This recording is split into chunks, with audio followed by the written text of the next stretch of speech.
అందరికీ నమస్కారం. రాత కోత వాత కార్యక్రమానికి స్వాగతం.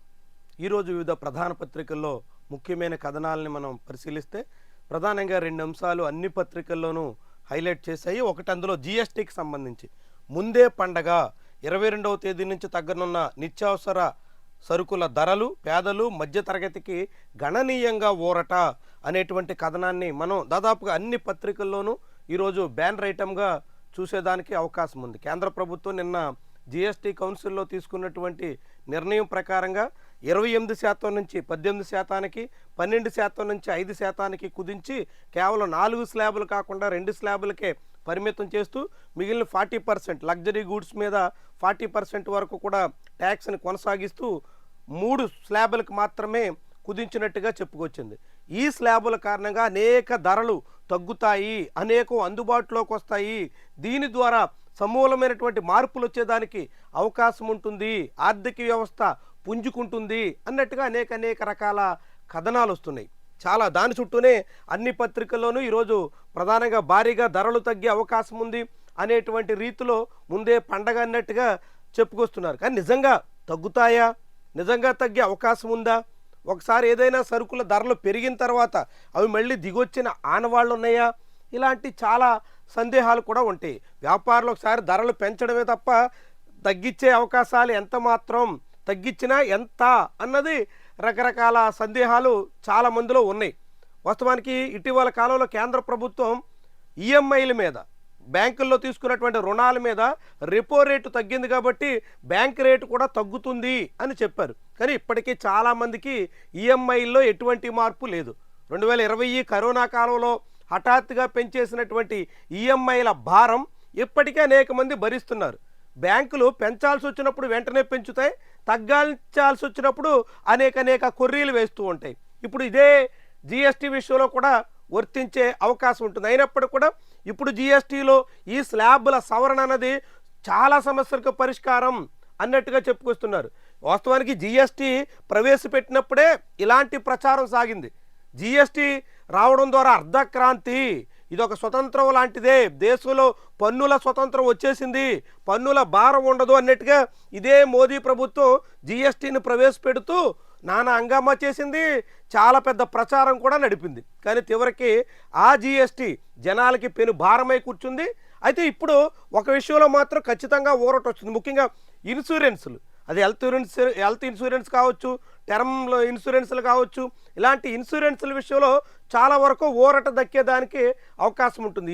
ఇన్సూరెన్సుల మీద జిఎస్టీ తగ్గిస్తే కొంత రిలీఫ్ అయితే నేరుగా ప్రత్యక్షంగా ప్రతి ఒక్కరూ లబ్ధి పొందేదానికి అవకాశం ఉంటుంది. మిగిలిన సరుకుల మీద జిఎస్టీ ఏ మేరకు అన్నది చూడాలి. మరొక ముఖ్యమైనటువంటి కథనం చైనాకి సంబంధించినటువంటి సాయుధ సంపత్తి, చైనాకు ఉన్నటువంటి ఆయుధ సామర్థ్యం మీద ఈరోజు అన్ని పత్రికల్లోనూ పాజిటివ్ అంశాలుగా మనం చూస్తుంటాం. చాలా పాజిటివ్. వాస్తవానికి చైనాకి సంబంధించి అక్కడ ఏం జరిగినా చాలామంది అసలు మన దేశంలో లాంటి మీడియా పట్టించుకున్న పాపాన పోలేదు. ఇప్పుడు భారతదేశ ప్రభుత్వ దృష్టి వెస్ట్ నుంచి ఈస్ట్కి మళ్ళుతుంది. ఈస్ట్లో ఇప్పుడు చైనా వైపు దృష్టి సారిస్తున్నారు. చైనాతో స్నేహానికి చాలా రకాలుగా ప్రయత్నాలు చేస్తున్నారు. ఆ క్రమంలోనే మన మీడియాలో కూడా చైనా అనుకూల కథనాలు చాలా ఆశ్చర్యకరం. వాస్తవానికి చైనాని చాలా పెద్ద శత్రువుగా, చైనా అంటే మనకు అసలు ఏమాత్రం గిట్టదన్నట్టుగా భావించినటువంటి ఈ దేశంలో మెజార్టీ జనాలకి ఇప్పుడు వస్తున్నటువంటి కథనాలు చాలా విడ్డూరంగా ఉంటాయనే చెప్పొచ్చు. ఎందుకంటే చైనా చాలా బలమైనటువంటి దేశం అని, అసలు చైనాకు ఉన్నటువంటి అణుక్షిపణి పరిధి 20,000 కిలోమీటర్లని, ఏకకాలంలో 10 ప్రాంతాల్లో దాడి చేయగలిగే సామర్థ్యం ఆ దేశానికి ఉందని, ఇట్లా ఒకటి కాదు చైనాకి సంబంధించినటువంటి అనేక సానుకూల కథనాలు ఇటీవల కాలంలో మనం మీడియాలో మొదలయ్యాయి.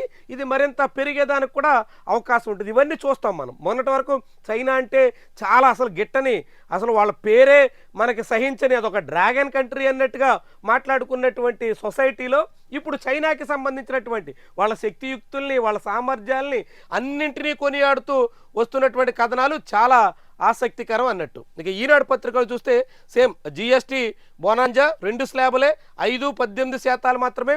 కానీ 40% స్లాబ్ కూడా ఉంది. అది లగ్జరీ గూడ్స్ అని చెప్తున్నారు. మొత్తంగా 2 స్లాబులకే పరిమితం చేశారు సామాన్యుల వరకు. ఇక 5 ఏళ్ల అధికారం అక్రమాలకే సహకారం. వైఎస్ఆర్సీపీ హయాంలో డీసీసీబీ పిఏసీఎస్ఎల్లో భారీ దోపిడీ, అక్రమాల లెక్క 6,000 కోట్లు పైనే బినామీల పేర్లతో కొల్లగొట్టిన వైఎస్ఆర్సీపీ నేతలు. వైఎస్ఆర్సీపీ అధికారంలో ఉండగా డీసీసీబీలని పిఏసీఎస్ఎల్ని కొల్లగొట్టేశారు అని చెప్తుంది. మరి చంద్రబాబు సర్కారు వచ్చిన తర్వాత అయినా ఆ డీసీసీబీలని ఆ పిఏసీఎస్ఎల్ని ఏమాత్రమైనా సంస్కరించారా? సహకార వ్యవస్థలో ఎన్నికలు జరపాల్సి ఉంటే ఇప్పటి వరకు జరిపిన దాఖలాలు. ఆంధ్రప్రదేశ్ రాష్ట్ర విభజన తర్వాతే పిఏసీఎస్ఎల్కి ఎన్నికలుంటే నాయకులు రైతుల ఓట్ల కోసం, ఆ పిఏసీఎస్ సభ్యుల ఓట్ల కోసమైనా జాగ్రత్తగా మెలుగుతారు. కానీ ఇప్పుడు ఎన్నికలు తీసేశారు. ఎవరు అధికారులు ఉంటే వాళ్లే 3 మెన్ కమిటీ 5 మెన్ కమిటీ ఏదో రకరకాల పేర్లు పెట్టి నామినేట్ చేసుకునే పరిస్థితి వచ్చేసింది. పిఏసీఎస్లు నామినేటెడ్ నేతల చేతుల్లోకి వెళ్ళిన తర్వాత ఆ నామినేటెడ్ నేతలకి రైతులంటే భయం ఎందుకుంటుంది, జనం అంటే ఎందుకు సహించాల్సి ఉంటుంది, యథేచ్ఛగా దోపిడీ చేసే పరిస్థితి వచ్చింది. ఇప్పుడు చంద్రబాబు పాలనలో కూడా అదే నడుస్తుంది. ఇప్పటికీ పిఏసీఎస్ ఎన్నికలు జరపకుండా నామినేటెడ్ పద్ధతిలోనే పోస్టులు కట్టబెట్టేశారు. ఇది చాలా ప్రమాదకరం. ప్రజాస్వామ్యంలో ఎప్పుడైనా ప్రజల అభిప్రాయంతో నడిస్తేనే ఏ వ్యవస్థ అయినా సక్రమంగా ఉంటుంది. నాయకులు కూడా అంతో ఎంతో జనానికి భయపడి ఒళ్ళు దగ్గర పెట్టుకుంటారంటే మళ్ళీ ఓట్లు అడగాల్సిన టైంలో ఏం చేస్తారో అనే భయంతోనే. ఇప్పుడు పిఎస్సిఎస్లో ఆ భయం లేదు. 6,000 కోట్లు అప్పుడు కొల్లగొడితే 16,000 కోట్లు ఇప్పుడు కొల్లగొడుతూ ఉండొచ్చు. ఎవరు తక్కువ కాదు. ఈ విషయాల్లో ఎవరు తీసిపోను కూడా తీసిపోను. ఇక మద్యం కుంభకోణం కేసులో సజ్జల భార్గవరెడ్డి కొత్త ట్విస్ట్. లిక్కర్ స్కామ్ గడిచిన 10-15 రోజులుగా పెద్దగా మలుపులు లేవు. ఇప్పుడు మళ్ళీ కొత్త మలుపు తిప్పే ప్రయత్నం చేస్తున్నారు. ఎంతవరకు నిలబడుతుంది? ఇప్పటికే లిక్కర్ స్కామ్లో వేసిన ఛార్జ్ షీట్లు కూడా కోర్టుల్లో ఏసీబీ అధికారులు చీవాట్లు తినాల్సి వచ్చింది. అసలు ఇవి ఛార్జ్ షీట్లేనా అని నిలదీయాల్సి వచ్చింది. అంత డొల్లతనంతో, అంత పేలవంగా ఛార్జ్ షీట్లు రూపొందించి ఏం దర్యాప్తు చేస్తున్నారో, ఏం చేస్తున్నారో, పత్రికలకి లీకులు ఇచ్చి సరిపెట్టుకునే ప్రయత్నంలో ఉన్నారో ఎవ్వరికి అర్థం కానటువంటి వ్యవహారం. ఇక రైతుల ముసుగులో రాజకీయం చేస్తే ఖబర్దార్. రాష్ట్రంలో 95,000 టన్నుల యూరియా ఉంది. నెలాఖరులోపు 2,71,000 టన్నుల వస్తుంది. ఇప్పుడు నెలాఖరికి అంటే సెప్టెంబర్ నెలాఖరికి వస్తుంది. మరి ఈలోగా ఏం కావాలి? చంద్రబాబు ఫస్ట్ పేజీలో యూరియా చాలా ఎక్కువ ఉంది, కొరత లేదు అని చెబుతున్నటువంటి అంశాన్ని ఈనాడు పత్రిక ప్రధానంగా ప్రస్తావించింది. అదే ఈనాడు పత్రికలో లోపల పేజీలో చూస్తే ఎంతగా ఇప్పుడు యూరియా కొరత ఉందో చాలా క్లియర్గా మనకి స్పష్టంగా అర్థమవుతుంది. అదే ఈనాడు పత్రికలో ఫస్ట్ పేజీలోనేమో అసలు యూరియా కొరతే లేదన్నట్టు, మరి లోపల పేజీలోనేమో యూరియా ఏదయ్యా. ఈనాడు పత్రిక ఇది. ఈనాడు ఈరోజు దుకాణాల దగ్గర రైతుల పడిగాపులు, ఇదే అదునుగా అదనపు వసూళ్లు. యూరియా పేరుతో రైతుల నుంచి భారీగా కాజేస్తున్నారు. యూరియా దొరక్క రైతులు అవస్థలు పడుతున్నారు. ఈనాడు లోపల పేజీలో. ఫస్ట్ పేజీలో ఏం రాసింది? అసలు యూరియా కొరతే లేదన్నట్టు, చంద్రబాబు చెప్తున్నట్టుగా 90,000 టన్నుల యూరియా అందుబాటులో ఉందన్నట్టు అదే ఈనాడు రాసింది. మరి లోపలికి వచ్చేసరికి ఈనాడు ఒకటే కాదు, ఆంధ్రజ్యోతిలో చూడండి, యూరియా వెతలు, పిఏసీఎస్లు, గ్రోమోర్ సెంటర్లకు కూడా జనం పోటెత్తారు. అరకొరగా ఎరువుల పంపిణీపై రైతులు ఆగ్రహం వ్యక్తం చేస్తున్నారు. ఆంధ్రప్రదేశ్లో గడిచిన 10 ఏళ్లలో ఎన్నడూ చూడనటువంటి దృశ్యాలు. ఇప్పుడు రైతులు ఎరువుల కోసం, యూరియా కోసం తలనొప్పులు ఎదుర్కోవాల్సి వస్తుంది. ఒక యూరియా కట్ట దొరికితే చాలు అని చాలామంది రైతులు వెతలు పడాల్సి వస్తుంది. పైగా దీన్ని వ్యవసాయ శాఖ మంత్రి అచ్చెన్నాయుడు, మీరు ఎక్కడైనా పెళ్లికి వెళ్తే బఫే భోజనం కోసం క్యూ లైన్లో నిలబడటం లేదా, యూరియా కోసం రైతులు క్యూ లైన్లో నిలబడితే తప్పేంటన్నట్టుగా చాలా ఎగతాళిగా, చాలా దారుణంగా మాట్లాడుతున్నటువంటి పరిస్థితి. వ్యవసాయ శాఖ మంత్రి అయిన రైతుల పక్షాన మాట్లాడుతున్నారా, లేకుంటే ఈ యూరియాని బ్లాక్మెయిల్ చేసేటువంటి దళారుల పక్షాన్ని మాట్లాడుతున్నారో అర్థం కాని పరిస్థితి. యూరియాని బ్లాక్మెయిల్ చేసి దాన్ని దొంగదారిలో తరలించి అడ్డగోలుగా అధికార పార్టీ నేతలు కాజేస్తున్నటువంటి ఉదంతాలు వెలుగు చూస్తున్నాయి. అయినా సరే ప్రభుత్వాలు ఇంకా దాన్ని సమర్థించుకునే ప్రయత్నం. చూడండి, ఎరువుల కోసం రైతుల పడిగాపులు, పామర్రులో ఎరువుల కోసం ఎదురు చూస్తున్న రైతులు. ఇది అచ్చెన్నాయుడు దృష్టిలో వీళ్ళంతా భోజనం కోసం, బఫే భోజనం కోసం క్యూ లైన్లో నిలబడ్డటువంటి వాళ్ళు. ఏమనాలి అసలు? ఒక ప్రభుత్వ మంత్రిగా, చాలా కీలకమైనటువంటి బాధ్యత వహిస్తున్నటువంటి మంత్రిగా, సీనియర్ మంత్రిగా రైతులు అవస్థలు పడుతుంటే రైతుల్ని బఫే భోజనాలు అన్నట్టుగా ఎద్దేవా చేసినటువంటి వైనం ఏమనాలి? దాన్ని ఇక్కడ ఈనాడు పత్రికలు లోపల ఒకటి బయట ఒకటి. ఫస్ట్ ఫేజ్లోనేమో యూరియా చాలా అందుబాటులో ఉందని రాస్తారు, లోపలికి వస్తే యూరియా ఏదయ్యా అని అదే ఈనాడులో రాస్తారు. ఏంది ఇది? ఫస్ట్ పేజీలో రాయాలి కదా. రాష్ట్రం అంతా రైతులు యూరియా కోసం అవస్థలు పడుతుంటే శ్రీకాకుళం నుంచి చిత్తూరు వరకు ఒక కట్ట యూరియా కోసం అనేక నష్టాలు పడుతుంటే పొద్దున్నుంచి సాయంత్రం వరకు ఎదురు చూపులతో గడుపుతుంటే ఒక కట్ట కోసం 10 గంటలు గడపాల్సి వస్తుంటే అది రాయాలి కదా. ఎక్కడ ప్రస్తావిస్తున్న దాఖలాలు లేవు. నాన్న మీ చుట్టూ కుట్ర జరుగుతుందంటూ కల్వకుంట్ల కవిత నిన్న కేసీఆర్ని హెచ్చరించినటువంటి ఉదంతం, బీఆర్ఎస్ పార్టీకి ఎమ్మెల్సీకి ఆమె రాజీనామా చేసినటువంటి తీరు కూడా చూడొచ్చు. కొనసాగుతున్న తీవ్ర అల్పపీడనం ఓ చల్లటి ఉపాయం.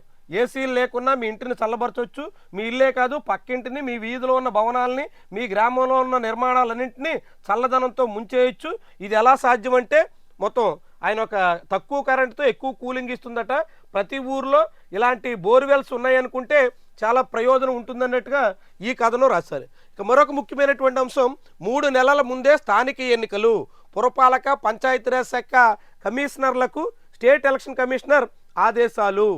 రాష్ట్ర ఎన్నికల సంఘం ఆదేశాలు ఇచ్చింది. వాస్తవానికి వచ్చే ఏప్రిల్తో 2026 ఏప్రిల్తో అర్బన్ లోకల్ బాడీస్ అంటే మున్సిపల్ అదేవిధంగా నగరపాలక సంస్థల పాలక వర్గాలకి కాలపరిమితి ముగుస్తోంది. కానీ దాన్ని జనవరిలోనే ఎన్నికలు నిర్వహించాలి అని రాష్ట్ర ఎన్నికల సంఘం ఆశిస్తోంది. వాస్తవానికి రాష్ట్ర ఎన్నికల సంఘం ఆశించినంత మాత్రాన్ని ఎన్నికలు జరగవు. రాష్ట్ర ప్రభుత్వం అనుకోవాలి, రాష్ట్ర ప్రభుత్వం అందుకు సిద్ధపడాలి. ఎన్నికలు పిఎస్సిఎస్ ఎన్నికలే జరపట్లేదని మనం మాట్లాడుకున్నాం. ఇక స్థానిక సంస్థల ఎన్నికలకి చంద్రబాబు సర్కార్ సిద్ధమవుతుందా లేదా చూడాల్సి ఉంది. ఇక మిగిలినటువంటి కథనాలు సాక్షి పత్రికలో చూస్తే, జకోవిచ్ యుఎస్ ఓపెన్లో 14వసారి సెమీఫైనల్ చేరిన సెర్బియా వీరుడు. చూడండి, యూరియా కోసం కృష్ణా జిల్లా ఘంటసాల మండలం లంకపల్లి పిఎస్సిఎస్ వద్ద యూరియా కోసం బారులు తీరిన రైతులు. ఇవన్నీ చంద్రబాబు సర్కార్ దృష్టిలో బఫే భోజనం కోసం క్యూలో నిలబడినట్టు. ఏమనాలా? ఇంత అధ్వానంగా ప్రభుత్వాన్ని నడుపుతారా? వ్యవసాయ రంగంపై టీడీపీ కూటమి సర్కారు తీరుని ఎండగట్టిన వైఎస్ జగన్మోహన్ రెడ్డి చాలా తీవ్రం. వాస్తవానికి యూరియా కొరత ఉంటుందని ప్రభుత్వానికి తెలుసు. గడిచిన నెల రోజులుగా అలాంటి సూచికలు ఉన్నాయి. కానీ అవసరమైనటువంటి సమయంలో అందుబాటులో యూరియాను ఉంచడంలో ఈ ప్రభుత్వం నిర్లక్ష్యం వహించింది. ఇప్పుడు మాత్రం అంతా బాగుంది అని సీఎం కూడా చెప్పే ప్రయత్నం చేస్తున్నారు. ఇసుక సర్కారు మస్కా. ఉచిత ఇసుక ముసుగులో పరాకాష్ఠకు చేరిన కూటమి పెద్దల దోపిడీ. ప్రభుత్వానికి పైసా ఆదాయం లేదు, ప్రజలకు ఉచిత ఇసుక ఎక్కడా లేదు.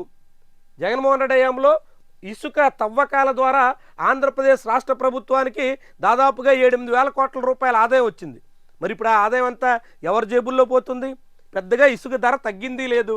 జనానికి ఉచితంగా దక్కడం మాట పక్కన పెడితే కనీసం గతంలో ఉన్న ధరకైనా ఏమాత్రం అందుబాటులో ఉందా అంటే అది కూడా లేదు. మరి ఏమైపోతుంది? ఈ డబ్బులన్నీ ఎవరి జేబుల్లో చేరుతున్నాయి? ప్రభుత్వం మారితే మళ్ళీ ఇదొక స్కాము, దీని మీద ఒక సిట్టు, మళ్ళీ ఒక అరెస్టులు, దీని చుట్టూ మళ్ళీ కథ నడిపేదానికి తగ్గట్టుగా పరిణామాలు మనం చూడొచ్చు. బ్రెడ్ చపాతీ పరోటా చౌక అవుతాయి అన్నట్టుగా సాక్షి పత్రికలో మనం చూడొచ్చు. యూరియా ఎక్కువ వాడొద్దు, దానివల్ల క్యాన్సర్ వస్తుంది. ఈ ఏడాది 4 లక్షల మెట్రిక్ టన్నుల వినియోగం తగ్గించాలని నిర్ణయం. రాష్ట్ర ప్రభుత్వమే యూరియా వాడకం తగ్గించేయాలని నిర్ణయం తీసుకుని రైతులకు ఆ మేరకు చైతన్యం చేయకుండా, రైతులకు అవగాహన కల్పించేందుకు తగ్గట్టుగా ప్రత్యామ్నాయాలు చూపించకుండా వాళ్ళే నిర్ణయం తీసుకుని కేంద్రం నుంచి రావాల్సిన యూరియా కోటాలో కోత పెట్టేసుకుని యూరియా తీసుకోకపోతే మీకు సబ్సిడీలు ఇస్తాం అని కేంద్రం కండిషన్ పెట్టింది. అందుకు చంద్రబాబు సై అన్నారు. దాంతో యూరియా సరఫరా తగ్గిపోయింది. యూరియా సరఫరా తగ్గిపోవడం వల్ల ఇప్పుడు రైతులు రోడ్లెక్కి క్యూ లైన్లో గంటల కొద్దీ వేచి ఉండాల్సి ఉంటుంది. అంటే ఇది ప్రభుత్వ నిర్వాహకం వల్ల కొరత ఏర్పడితే అదేదో ఎవరో చేశారన్నట్టుగా, ఇంకేదో సృష్టించారన్నట్టుగా చంద్రబాబు మాట్లాడుతున్నటువంటి వైను మనం చూడొచ్చు. తురకపాలెంలో మరణ మృదంగం, 3 నెలల్లోనే 45 మంది మృతి. గుంటూరు రూరల్ మండలంలో ఉన్నటువంటి తురకపాలెంలో ఇటీవల అనూహ్యంగా మరణాలు సంభవిస్తున్నటువంటి వైను చాలా విచిత్రంగా మారుతుంది. దాని మీద అధికారులు ఇప్పుడు సోదాలు, దాని మీద పూర్తి స్థాయిలో విచారణ చేసే ప్రయత్నానికి పూనుకుంటున్నారు. ఇక లిక్కర్ కిక్కులో హల్ షెల్ బయటపడుతున్న డొల్ల కంపెనీల గుట్టు. లిక్కర్ స్కామ్లో కొత్త బంధాలు వెలుగులోకి. లిక్కర్ స్కామ్ ఇప్పటికే అరెస్ట్ చేసినటువంటి వాళ్ళు కాకుండా మరికొంతమంది మెడకు చుట్టే ప్రయత్నంలో ఉన్నట్టుగా భావించాల్సి ఉంటుంది. ఫేక్ల పని పట్టండి, ఎవరొద్దంటారు? ఎవరైనా ఫస్ట్ చంద్రబాబు నాయుడే ముందు, అందరికన్నా తొలుత ఆయనే తిరుమల లడ్డూలో కల్తీ జరిగింది, యానిమల్ ఫ్యాట్ కలిపేశారు అంటూ స్వయంగా ఆయనే ప్రచారం చేశారు. మరి అందులో ఎంత నిజం ఉందో తేల్చారా? ఫేక్లు పని పడతాం అని సీఎం అంటున్నారు. సోషల్ మీడియాలో ఫేక్ ప్రచారం జరుగుతుందంట. మరి ఆయన స్వయంగా ముఖ్యమంత్రి నోటి నుంచి, ఉప ముఖ్యమంత్రి నోటి నుంచి ఏమొచ్చింది? ఆవు కొవ్వు, పంది కొవ్వు, వాటి గురించి మాట్లాడినటువంటి వాళ్ళు ఇప్పుడు ఎందుకు మౌనంగా ఉన్నారు? ఎందుకని అందులో నిరూపించలేకపోయారు? మరి మీరే అబద్ధాలు చెప్పి, మీరే అసత్యాలు ప్రచారం చేసి, మీరే అనవసరపు ఆందోళన దేశమంతా సృష్టించి ఇంకెవరో ఏదో చేస్తున్నారు అని అంటే అత్త తెడ్నాకుతూ ఇంకెవరికో బుద్ధి చెప్తే ఎట్టా ఉంటుందండి? అది ముఖ్యమంత్రికి తెలియాలి. రైతుల ముసుగులో వైసీపీ రాజకీయం అంట. మరి ఆంధ్రజ్యోతి పత్రికలోనే యూరియా ఏదయా అని రాశారు. ఈనాడు పత్రికలోనే యూరియా కోసం ఆపసోపాలు అని రాశారు. మరి ఈనాడు, ఆంధ్రజ్యోతి కూడా వైఎస్ఆర్సీపీలో చేరిపోయాయా? చంద్రబాబు అన్నట్టుగా వాళ్ళది కూడా ఫేక్ రాజకీయమేనా? ఉన్న సమస్యను గుర్తించడం, సమస్య పరిష్కారాన్ని కృషి చేయడం ప్రభుత్వంలో ఉన్నటువంటి వాళ్ళ బాధ్యత. అబ్బెబ్బే సమస్య లేదు అన్నట్టుగా కప్పిపుచ్చే ప్రయత్నం చేస్తే రైతులకి అర్థమవుద్ది, జనాలు గ్రహించక మానరు. అది ఆయనకి తెలిస్తే మంచిది. మిగిలిన నామినేటెడ్ పోస్టులు కూడా వీలైనంత త్వరగా పూర్తి చేసే క్రమంలో చంద్రబాబు సర్కారు ఉంది. స్థానిక శంకారావం, ముందస్తు ఎన్నికలు జరిగే అవకాశం ఉంది. 2 వారాల్లో 18 కోట్లు కట్టండి. జేపీ వెంచర్స్కు సుప్రీంకోర్టు షాక్. జగన్మోహన్ రెడ్డి హయాంలో ఇసుక తవ్వకాల కాంట్రాక్ట్ తీసుకున్న జేపీ వెంచర్స్ నిబంధనలు ఉల్లంఘించినందుకు గాను 18 కోట్లు ఫైన్ వెంటనే చెల్లించాలని సుప్రీంకోర్టు ఆర్డర్ ఇచ్చింది. ఇప్పుడైనా ప్రభుత్వం వాళ్ళ దగ్గర నుంచి వసూలు చేస్తే ప్రయోజనం. ఎందుకంటే చాలా బకాయిలు ఉన్నప్పుడు కూడా వసూలు చేయకుండా అట్లా కాలయాపన చేస్తున్నారు. విష ప్రచారం చేస్తే జైలుకే. దండిగా ఎరువులు దండిగా ఉంటే జనం ఎందుకు రోడ్డు మీద గంటల తరబడి వేచి చూడాల్సి వస్తుంది? ఇంత ఇటీవల కాలంలో ఎన్నడూ చూడనటువంటి దృశ్యాలు. రైతులు వేలాది మందిగా, వందలాది మందిగా రోడ్డెక్కి గంటల కొద్దీ క్యూ లైన్లో నిలబడుతుంటే ఎరువులు దండిగా ఉన్నాయంటే ఎక్కడున్నాయి? ఎవరి దగ్గర ఉన్నాయి? ఆ ఎరువుల పేరుతో అదనంగా వసూలు చేస్తున్నారని ఈనాడు ఎందుకంటుంది? చంద్రబాబు మాటలు తప్పని ఈనాడు ఎందుకు చెప్పేస్తుంది? చంద్రబాబు మాటలు ఒట్టి బూటకమని ఆంధ్రజ్యోతి ఎందుకు కొట్టి పారేస్తుంది? సీఎంకి అర్థం కావాలి కదా. వాస్తవ చిత్రాన్ని మసిపూసి మారేడికాయ చేయాలంటే అది సీఎం వల్ల కూడా కాదు. ఎందుకంటే రైతులు సమస్య ఎదుర్కొంటున్నారు, చాలా ఇబ్బంది పడుతున్నారు. ఆఖరికి కుప్పంలో, పిఠాపురంలో నిన్న కూడా చందుర్తి పిఏసిఎస్ దగ్గర ఒక లారీ వచ్చిందని తెలిస్తే వేల మంది గుమికూడారు. అంటే అట్టా డిమాండ్ ఇప్పుడు ఉంది. డిమాండ్ ఉన్నటువంటి సమయంలో మీరు యూరియా సరఫరా చేయలేక ఇంకా ఎవరో ఫేక్ ప్రచారం సీఎం, డిప్యూటీ సీఎంఏ చేశారు తిరుమల లడ్డూ విషయంలో. ముందు అది తేల్చండి. అది ఎవరినో అందులో తప్పు ప్రచారం చేసినటువంటి వాళ్ళని జైలుకి పెట్టే పని చేయండి, జనం నమ్ముతారు. నేడు కేబినెట్ భేటీ, రాజధాని భూసేకరణకు గ్రీన్ సిగ్నల్. భూ సమీకరణ చంద్రబాబు ప్రయత్నాలు ఫలించలేదు. ల్యాండ్ పూలింగ్ పూర్తి చేయాలనుకునేటువంటి లక్ష్యాన్ని చేరలేకపోయారు. ఇప్పుడు ల్యాండ్ ఎక్విజేషన్కి ఏపీ కేబినెట్ నిర్ణయం తీసుకోబోతుంది. ల్యాండ్ ఎక్విజేషన్ అంటే అదనంగా నష్టపరిహారం చెల్లించాల్సి ఉంటుంది. ఇప్పటికే ఉన్నటువంటి మార్కెట్ రేటుకి 3-4 రెట్లు చొప్పున రైతులకి 2013 భూసేకరణ చట్టం ప్రకారంగా ఇవ్వాల్సి ఉంటుంది. అంటే ఇప్పుడు ఎకరో 2 కోట్లకి 3 కోట్ల రూపాయలకి వివిధ సంస్థలకి కేటాయిస్తున్నటువంటి ప్రభుత్వం ఇప్పుడు రైతుల నుంచి భూమి తీసుకుంటే ఎకరానికి 6 కోట్లు 8 కోట్లు కూడా చెల్లించాల్సి ఉంటుంది. అట్లా దాదాపుగా 1800 మంది రైతుల దగ్గర నుంచి 3500 ఎకరాలు సేకరించాల్సి ఉంది. అంటే 3500 ఎకరాలకి ఎకరానికి సగటున 6-7 కోట్ల రూపాయల చొప్పున చూసినా ఎన్ని కోట్లు పెట్టాలో 2000 కోట్లు సుమారుగా కావాల్సి వస్తే అది ఎవరు భరిస్తారు, ఎక్కడి నుంచి తెస్తారు అన్నది ఇప్పుడు చాలా పెద్ద ప్రశ్నగా మారబోతోంది. ఆంధ్రప్రదేశ్లో చాలా కాలం తర్వాత ఐఏఎస్ల బదిలీ జరిగింది. 7 అధికారుల్ని బదిలీ చేశారు. స్ఫూర్తి కేంద్రంగా అమరావతి స్మృతివనం. అమరజీవి పొట్టి శ్రీరాములకు అమరావతిలో స్మృతివనం నిర్మాణానికి నిన్న నారా లోకేష్ శంకుస్థాపన చేశారు. మరి అమరావతిలో గతంలో అంబేద్కర్ స్మృతివనం నిర్మిస్తామని చంద్రబాబు శంకుస్థాపన చేశారు. మరి అదేమైంది? అంబేద్కర్ స్మృతివనం గురించి ఎందుకు మాట్లాడట్లేదు? అంబేద్కర్ స్మృతివనం కూడా ఉండాలి కదా అమరావతిలో. ఎన్టీ రామారావు విగ్రహం పెడతాం, అమరజీవి స్మృతివనం నిర్మిస్తాం అని అడావడి చేస్తున్నటువంటి ప్రభుత్వం అంబేద్కర్ని విస్మరించిందా అనే ప్రశ్న కూడా వస్తుంది. అమరావతి సేఫ్ సిటీ, గ్రాఫిక్స్ అనేవాళ్ళు ఇక్కడికి వచ్చి చూడాలి అంటూ మంత్రి నారాయణ నిన్న సవాల్ చేశారు. జలాంధ్ర, జయాంధ్ర సిట్ చేతిలో డొల్ల కంపెనీల గుట్టు. మరి డొల్ల కంపెనీల గుట్టు రట్టు చేయండి. ఇన్ని నెలల నుంచి దాదాపు 1.5 అయిపోతుంది మీ సిట్కి ఈ కేసు అప్పగిచ్చి, ఇంకా కొలిక్కి రాలేదు. ఆటోనగర్ బేర్ ఆసియా ఖండంలోని అతిపెద్ద పారిశ్రామికవాడ, నాడు దేశవ్యాప్తంగా ఘనకీర్తి. అప్పుడు లారీ బిల్డింగ్ పెట్టింది పేరు, పలు రాష్ట్రాల నుంచి ఆర్డర్లు. నేడు కార్మికుల కొరతతో డీలా. సిబ్బంది లేక ఫౌండరీల పల్టీ, అప్పుడు ఒక్కో ఫౌండరీలో 20 మంది, నేడు 4గురితో సరి.